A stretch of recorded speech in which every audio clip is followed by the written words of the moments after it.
Hello everyone, কেমন আছো সবাই? আশা করি সকলেই ভালো আছো। আবারও চলে এলাম একটা ব্লগ ভিডিও নিয়ে। আমার আজকের ভিডিওতে সবাইকে স্বাগত জানাই। এখন বাজে বিকেলে 5:30 মতো হবে। এখন থেকেই ভিডিওটা শুরু করলাম। সারাদিন আমি কোনো ক্যামেরা অন করিনি, কোনো ভিডিও করিনি। তো মনে হলো এখন একটু ভিডিওটা অন করি। আর দুপুরবেলা ভাত খাওয়ার পর একটু শুয়েছিলাম, কখন যে ঘুম পেয়েছে কিছু বুঝতে পারিনি। আর একদিন দুদিন ঘুমালে না দুপুরবেলা, তো একটা অভ্যেস হয়ে যায়। তো ডেইলি খাওয়ার পরে শুয়ে থাকলে চোখটা লেগে যায়। তো আজ একটু দেরি হয়ে গেছে। এখন ঘুমের থেকে উঠে ফ্রেশ হয়ে এসেছি, হাত মুখ ধুয়ে এখন সন্ধ্যা দিতে যাব। তো কাপড়গুলো দুপুরবেলা তুলে রেখেছিলাম, কিন্তু আজ আর গুছাইনি। সঙ্গে সঙ্গে গুছিয়ে নিলে হতো, কিন্তু গুছাইনি বলে এখন ভাবলাম ক্যামেরাটা অন করি, আমার ভিডিও করা হবে, কাজও করা হয়ে যাবে। আর জানো তো, আজ অনেকগুলো কাপড় কেচেছিলাম, তো যার কারণে আমার গোছাতে একটু সময় লাগছে। তো আমাদের কাপড়গুলো আমি আলনার মধ্যেই রেখে দিয়েছি। আর ছেলের কাপড়গুলো যেহেতু ছোটো ছোটো, আমি আলনাতে রাখি না, কেননা খুঁজে পাই না, পরে আমি নিজেই খুঁজে পাই না গোছাতে গিয়ে। তো ওর কাপড়গুলো আমি ওর ঝুড়ির মধ্যেই রাখি, আর আমাদেরগুলো আলনাতে রাখি। আর যদি রুম অগোছালো থাকে বা আলনা অগোছালো থাকে, কাপড় এলোমেলো হয়ে থাকে, সেটা দেখতেও ভালো লাগে না। আর রুমটাই অগোছালো অগোছালো লাগে যদি কাপড় এলোমেলো থাকে বা বিছানাটা যদি এলোমেলো থাকে। তো দুপুরবেলা শুয়েছিলাম, এখন বিছানাটাও একটু ঠিকঠাক করে নিচ্ছি। আর বিছানা চাদর এরকম টান টান করে বিছালে দেখতে আমার তো খুব বেশি ভালো লাগে। আর আমার মনে হয় রুমের মধ্যে যদি যত বড়োই রুম হোক না কেন আর যত ছোটোই রুম হোক না কেন, যদি আলনা আর বিছানা যদি অগোছালো থাকে, সেটা দেখতে আর ভালো লাগে না, মনে হয় কখন গোছাবো কখন গোছাবো। তো এখন আমি চুলটাও আঁচড়ে নিলাম। আর জানো তো, আমি সারাদিনে আমি একবারেই চুল আঁচড়াই। কেউ কেউ আছে 2-3 বার করে চুল আঁচড়ায়, ঘুম থেকে ওঠার পর, স্নান করার পর, আবার বিকেলবেলা। তো আমি একবারেই চুল আঁচড়াই, কেননা আমার এত চুল পড়ে। আর চুল পড়ার আমি অনেক মেডিসিন ইউজ করেছি, অনেক ঘরোয়াভাবেও আমি করেছি, কিছুতেই আমার কাজ হয়নি জানো তো। এলাম সন্ধ্যাবাতি দিতে, তো দরজায় জল দিয়ে এসছি। আর এই যে মাটির প্রদীপটা আমি রেডি করেছি, এটা তুলসী তলায় নিয়ে দেব। তুলসী মঞ্চে ডেইলি প্রদীপ দিতে হয়। আর আজ মনে হলো আমি একটু তাড়াতাড়ি সন্ধ্যা দিয়ে নিয়েছি, কেননা যখন আমি সন্ধ্যা তুলসী তলায় প্রদীপ দিতে গিয়েছি, তখন মনে হচ্ছে এখনও সন্ধ্যা হয়নি। দরজায় জল দিতে গিয়েছিলাম, তখন এতটা খেয়াল করিনি আমি। আর যখন প্রদীপটা নিয়ে বাইরে গিয়েছি, তখন মনে হলো না, অনেক তাড়াতাড়ি আমি সন্ধ্যা দিয়ে দিয়েছি। আর এখনও কেউ পাড়ার কারণ আমি শুনিনি শঙ্খ, কেউ কোনো অবধি শঙ্খ বাজায়নি। দেখো বাইরে খুব একটা সন্ধ্যা হয়নি এখন অবধি। আর আমাদের তুলসী তলায় না, এই যে তুলসী গাছটা, এই যে ছোট্ট গাছটা, আমি এই 2 দিন মতো হয়েছে এই গাছটা আমি লাগিয়েছি, কেননা তুলসী তলা খালি রাখতে নেই বাড়িতে। আর তুলসী গাছটা না আমাদের শুকিয়ে গিয়েছিল, সেজন্য এটা তুলে আমি একটা ছোটো চারা লাগিয়েছি। তো প্রতিদিন তো জল দিই, পুজো দেওয়ার পর বেড়ে যাবে। আর সন্ধ্যাবাতি দেওয়ার পর চলে এলাম টিফিন বানাতে বাচ্চার। তো বাচ্চাদের জন্যই বানাচ্ছি শুধু। ম্যাগি ছিল, 2 প্যাকেটেই ম্যাগি ছিল। তো ওরা 3জন আছে, আমার ছেলে আছে আর আমার বাসুরের ছেলে আছে 2টো। তো ওদের জন্যই বানাচ্ছি। তো 2 প্যাকেট ম্যাগি, শুধু ম্যাগি বানালে তো আবার কম হয়ে যাবে, তো একটু আলু দিয়ে দিয়েছি। আর আমার ছেলে আবার ভালোবাসে না পেঁয়াজ দিয়ে খেতে, আমি ছোটো এক টুকরো পেঁয়াজ দিয়েছি, কারণ ওরা আবার পেঁয়াজ ছাড়া খেতে ভালোবাসে না। তো সবার জন্যই আমি চিন্তা করে আমি একটু পেঁয়াজ দিয়েছি, বেশি দিইনি। আর ম্যাগিটা এখন হয়ে গেছে, দুধটাও ঢেলে রেখেছি, গরম হয়ে গেছে। দাঁড়াও, ম্যাগিটা আমি এখন ওদের দিয়ে দিই, কারণ আমার ছেলে এখন অবধি পড়তে বসেনি জানো তো। যেই শুনেছে আমি ম্যাগি বানাচ্ছি, ও ম্যাগিটা খাবে তারপর পড়তে বসবে, এর আগ অবধি ও পড়তে বসবেই না। তো আমি টেবিলটা বিছানার উপর লাগিয়ে দিয়ে এসেছি পড়তে বসার জন্য। ও কোনো কারণে এখন পড়তে বসবেই না, যতক্ষণ না না খেয়েছে ততক্ষণ অবধি বসবে না। দেখুন এখানে বই পুরো রেডি, কিন্তু খাওয়ার অপেক্ষায় আছে। আমি না এখন অবধি সন্ধ্যার চা বসাইনি জানো তো, ভাবলাম আগে সবজিগুলো কেটে নিই তারপর চা বসাবো। আর আজ ডিম রান্না করব বলে ডিমটা সেদ্ধ বসিয়ে দিয়েছি।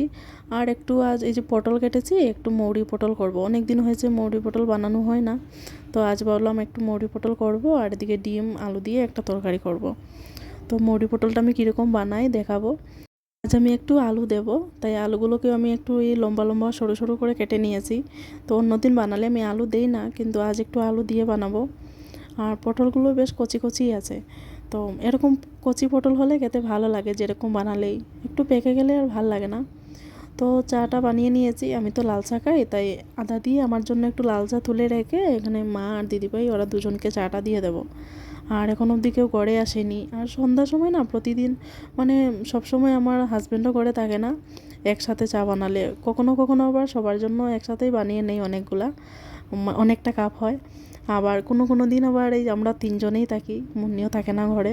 তো আজ ওরা দুজনেই আছে দুধ চা খাওয়ার মতন, দিদিভাই মা আর আমি তো লাল চাই খাবো। আর এদিকে মৌরি পটল পড়বো বলে পটলগুলোকে অল্প নুন আর হলুদ দিয়ে ভেজে তুলে রেখে দেবো। দাঁড়াও আগে চাটা খেয়ে নেই, ভাবলাম চাটা যদি না খাই তো সেটা ঠান্ডা হয়ে যাবে। আর আমি না খুব একটা কাড়া চা খাই না, মানে খুব একটা কড়াকড়ি চা খাই না, আমার তেতো তেতো লাগে। আর এদিকে দেখো এই যে মৌরি পটল করব, তার জন্য একটু টেলে নিয়েছি মৌরিগুলোকে। তো আমি ভাবি এরকম যদি একটু খোলা ভেজে নেওয়া হয় তখন এই মৌরির গন্ধটা না ভীষণ সুন্দর হয়। কেউ কেউ কাঁচাও দেখেছি আমি ইউজ করে মশলার মধ্যে, আমি কিন্তু কাঁচা করি না, একটু ভেজে নেই আগে। আর এদিকে যে ডিম তরকারি রান্না করব, আলুগুলোকে লাল লাল করে ভেজে তুলে রেখেছি। আর এদিকে এই যে পটলের আলুটা দিয়ে দিয়েছি একসাথে, ফোড়নটা আমি দিয়ে দিয়েছি, মানে ফোড়নে দিয়েছি গোটা লঙ্কা দিয়েছি, শুকনো লঙ্কা, আর একটু গরম মশলা দিয়েছি। গরম মশলা বলতে লং দেইনি, মানে লবঙ্গ যেটা সেটা দেইনি আমি। এই দারচিনি দিয়েছি, এলাচি দিয়েছি, দিয়ে এই যে আলুটা দিয়ে দিয়েছি, আর একটু পাঁচফোড়ন দিয়েছিলাম। আলুটা একটু নুন দিয়ে ঢেকে রেখেছিলাম, একটু সেদ্ধ হওয়ার পর এই যে মশলাটা পেস্ট করে রেখেছিলাম, এই মৌরি, একটা টমেটো দিয়েছিলাম, একটু আদা কাঁচা লঙ্কা পেস্ট করে দিয়ে দিয়েছি। এবার মশলাটা কষানো হলে জল দিয়ে দেবো। ওদিকে ডিমও সেদ্ধ হয়ে গেছে। আর আজ না আমি এটা বানাচ্ছি লোকাল ডিম। তো লোকাল ডিমগুলো আমি সেদ্ধ করেছি, মানে অন্যদিন আমি সিটি হয় মারে প্রেশার কুকারে, আজ না সিটি মারেনি, জানি না কেন প্রেশার কুকারটায় সিটি মারেনি। তো ভাবছি আবার সবগুলো সেদ্ধ হলো কি না। তো দুটোর মতন আমি সেদ্ধ সুন্দরই হয়েছে, আবার দেখি মানে এই কোষাটা ডিমের মানে সহ উঠে আসছে। এদিকে আমি পটলের মধ্যে পটলটা সাতলানো হয়ে গেছে, একটু চিনিও দিয়েছি, কেননা টমেটো দিয়েছি টক টক হবে বলে, ব্যালেন্স হওয়ার জন্য চিনি দিয়েছি। আর এখানে আমি দুধ 1 বাটি দিয়েছি, জল আমি এই 1.5 বাটি মতো দিয়েছি। আর একটু শুকনো শুকনো করে এটা নামাবো।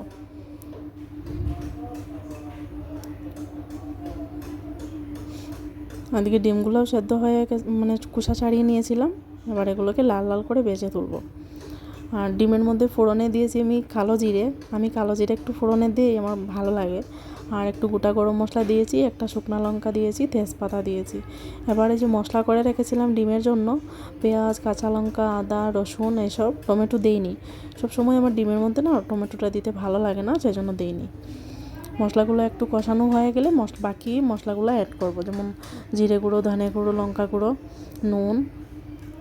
ডিমের মধ্যে আমি চিনিটা দেবো না, কেননা আলু দিয়ে বানাচ্ছি যেহেতু। আর এখনকার না আলুগুলোও মিষ্টি মিষ্টি হয়, খেতে ভালো লাগে না খুব একটা। দেখুন মৌরি পটল আমার রেডি, কীরকম হয়েছে অবশ্যই জানিও কমেন্টে। আর এদিকে ডিম তরকারির মশলাও কষানো হয়ে গেছে, সব মশলা আমি দিয়ে ভালো করে কষিয়ে নিয়েছি। এবার আলুগুলোকে ঢেলে দেব। এই যে ভেজে রেখেছিলাম আলু, সেই আলুগুলো দিয়েছি। এবার আলুগুলোর সাথে ভালো করে মিশিয়ে নিয়ে জল দিয়ে দেব।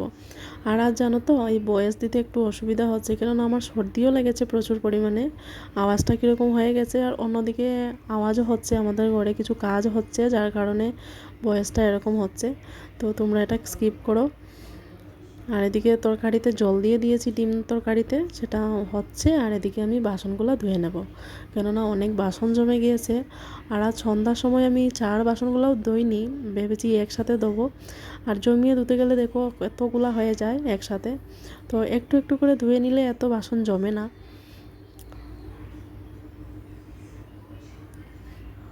এদিকে দেখো ডিম তরকারিটাও হয়ে গেছে, মানে জাল উঠে গেছে মানে ঝোলের মধ্যে। এবার ডিমগুলো দিয়ে, আর আমি এখন আর কিছু দেবো না, এটা নামিয়ে নেব।